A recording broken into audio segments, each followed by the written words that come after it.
Fusion. What is fusion? Conversion of solids into liquids.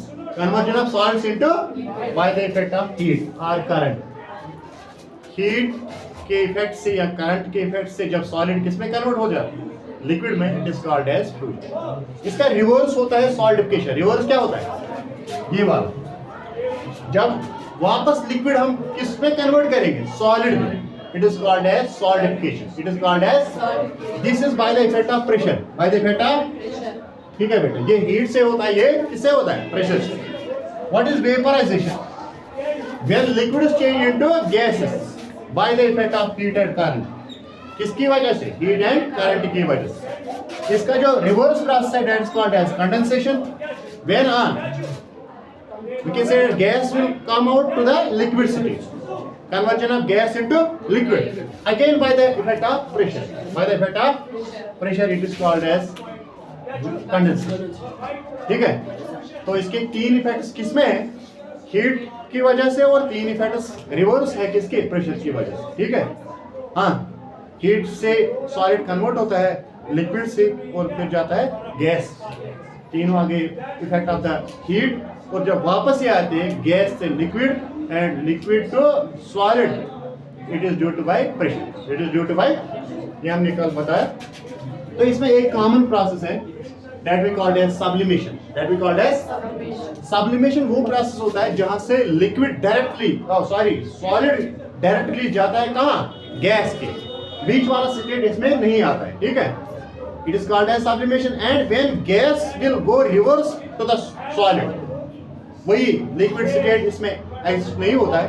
That is called as sublimation. हाँ, solid to gas is by heat and gas to solid is by pressure. ठीक है. ये तीन process होते हैं heat से भी, और तीन रिवर्स होते हैं किससे? प्रेशर से. ठीक है. तो अब यहाँ हमने कल भी बताया था लिक्विड स्टेट इसमें एग्जिस्ट होता है, मगर वो इतनी कम टाइम रहता है जिसे हम कहते हैं नेग्लिजिबल अपीयरेंस. नेग्लिजिबल टाइम में वो कन्वर्ट होता है. Hence we can say that इसका लिक्विड स्टेट हम देखते नहीं है. We say that solid to gas and gas to. ठीक है. अब जो आज का टॉपिक है that goes here. It was all about yesterday's topic. तो आज का टॉपिक है what is evaporation, what is its effect, and what are the factors on which evaporation depend. On which evaporation, ये तीन कंसेप्ट्स हैं. आप पहले ध्यान रखें. इवापोरेशन थोड़ा मैंने बताया, इसमें भी बताऊंगा. इवापोरेशन एक प्रोसेस होता है जहां से लिक्विड कन्वर्ट होता है किस में? गैस. अब फर्क क्या है वेपोराइजेशन एंड इवापोरेशन के दरमियान? वेपोराइजेशन कहां पर होता है? जब 100 डिग्री पहुंचता है एक एक पार्टिकल का. जब टेम्परेचर क्या आता है लिक्विड पार्टिकल में? 100 डिग्री टेम्परेचर आता है. That process is called as vaporisation. Vaporisation means the steam which we have seen on boiling water at the 100 degree temperature. The gas form we are seeing that is called as vapours. ठीक है. 100 degree पे होता है. जब conversion liquid का होगा gas में at what temperature? 100 degree. It is called as boiling और vaporisation.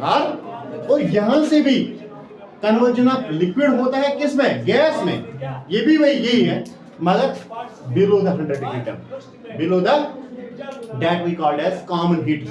Common that are called as maximum mostly done by sun heat. Sun. ठीक है.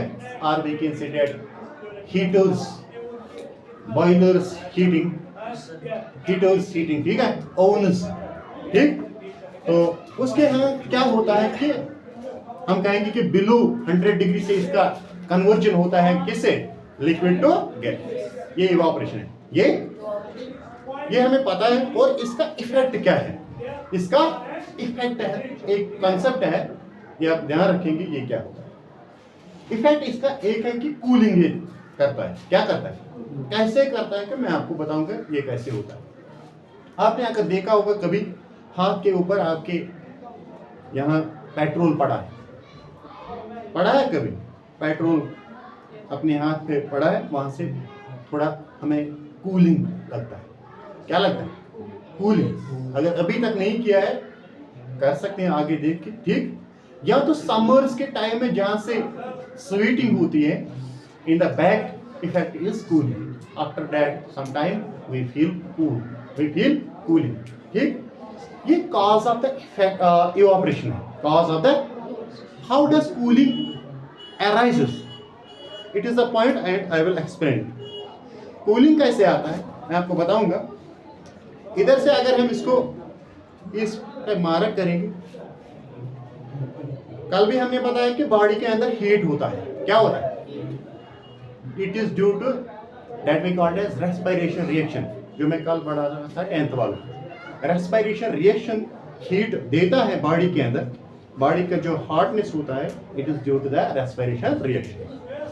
तो जब भी हम यहाँ से देखेंगे, ये समर्स का टाइम है, आज के टाइम में हम इसको ज़्यादा ऑब्जर्व नहीं करते क्योंकि खुद बॉडीज यहाँ से कूलिंग दिखाती है, तो यहाँ आज ये ऑब्जर्व नहीं हो सकता है। समर के टाइम्स पे देखेंगे तो यहाँ जो ही हम इसके अंदर पेट्रोल डालेंगे, इधर इस एरिया की जो हीट आती है इधर से जो हीट आती है इधर से, ये इसमें जाती है, ये लिक्विड को लगती है कन्वर्ट करने में, कहाँ तक? गैस में ले जाने के लिए। ये जो सराउंडिंग का हीट है क्या होता है? सराउंडिंग का हीट लगता है इस लिक्विड पे, जो यहाँ पर लिक्विड पड़ा है उसको कन्वर्ट करने के लिए, कहाँ ले जाने तक? गैस तक। तो कॉमन सेंस है, जब इधर से हीट आगे आया था वो इसने कन्वर्टिंग में हुआ, कन्वर्टिंग में लग गया, तो यहाँ से लगेगा कूलिंग, लगेगा ना? तो hence we can say evaporation cause cooling, evaporation cause. इसी तरह जब स्वीटिंग होता है उसके साथ यहाँ से हम हीट होती है, वो वहां से लगता है एक लिक्विड को कन्वर्ट करने में, कहाँ तक? गैस फॉर्म में ले जाने तक। क्योंकि हमने ये इसको डिटेल में पढ़ा कि लिक्विड को कन्वर्ट करना है किस में? गैस में। उसको लगता है एक energy that we called as heat. तो पीछे जो जगह रहता है वो थोड़ा सा वो हीट वहाँ that we called as have lost the heat of the surroundings, and hence it gives cooling effect. It gives, and this is also for the questions that we will do in the chapter. इसके बाद question है कि how does coolers, hot coolers cooling shows cooling effect in the summer time. यही होता है कि उसके अंदर जो एयर आता है उसके नजदीक से हीट पीछे से आता है, हीट पीछे से आता है, वो लगता है किसको? लिक्विड को कन्वर्ट करने में, कहाँ तक? गैस फॉर्म में लेने तक। तो पीछे साइड में ये कूलिंग इफेक्ट बना, ठीक है। तो इस तरह होता है कि कॉज ऑफ जो इवापोरेशन होता है वो होता है क्या? कूलिंग इफेक्ट वो होता है। और कैसे होता है ये मैंने एक एग्जांपल सिंपली आपको दे दी है। वो एग्जांपल यही है कि इधर से जो हम देखते हैं कि जो सराउंडिंग का हीट है वो इधर आता है, लिक्विड को लगता है कहाँ कन्वर्ट करने में? गैस में। तो इस तरह इस एरिया के अंदर कूलिंग ऑब्जर्व हम करते हैं, कूलिंग हम ऑब्जर्व करते हैं। तो लास्ट वाला कंसेप्ट है factors on which evaporation depends.